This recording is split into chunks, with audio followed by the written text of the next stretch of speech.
الحمد لله نحمده ونصلي على رسول الكريم أما بعد فأعوذ بالله من الشيطان الرجيم بسم الله الرحمن الرحيم قال الله تعالى في كتابه المجيد وإذا حييتم بتحية فحيوا بأحسن منها أو ردوها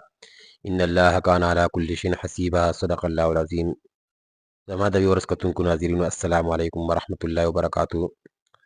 زمونږه نن تاسو ته ټاپینګ په دې باندې دی چې سلام کول په اسلام کې دی له الله رب العالمین څومره مقام ورکړی دی او دا په دې باندې په خپله هم عمل کول پکار دی او د نورو ملګرو سره دا حدیث چې کومه زه ویم نو هغه حدیث د نورو ملګرو سره څه کوي دا شیر کوي او دا چینل چې کومه دی دا هم سبسکرایب کوي انشاءالله تعالی الله رب العالمین به تاسو له په دې باندې د دنیا او د آخرتو پیدې څه کړي هغه به درکړي دا کوم آیات چې ما ولوستل په دې کې الله رب العالمین د سلام متعلق خبره ذکر کړله او دا سلام اچول دا د مسلمان په بل مسلمان باندې حق دی حدیث کې راځي جناب محمد صلی الله علیه وسلم فرمایي د مسلمان په بل مسلمان باندې 15 حقونه دي نو یو په دې کې سلام جواب ورکول او سلام اچول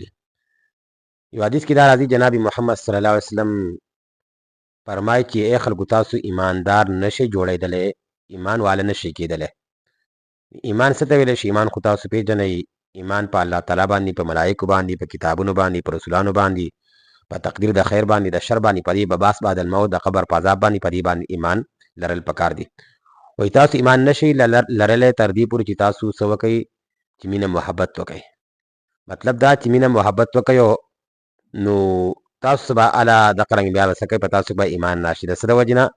یعنې چې ګوره اول به ته ایمان راوړې صحیح شوه ځکه چې د جنت دپاره دخول چې دی نو اول هغه څه د ایمان راوړل دي او ایمان به اله ستا دا کېږي چې کله ستاسو د یو بل سره مینه محبت پیدا شي او بیا جناب محمد صلی الله علیه وسلم وفرمایل وایي ای خلکو زه تاسو ته داسې څیز ونه ښیم چې د هغې په وجه باندې تاسو د یو بل سره مینه محبت کوئ نو هغه څه شي ابشو السلام بینکم په خپل مابین کې سلام عام کول نو پکار ده چې په دې حدیث باندې اوس عمل وکړی شي نو موږ به هله ایماندار جوړېږو چې کله موږ په خپل مابین کې مینه محبت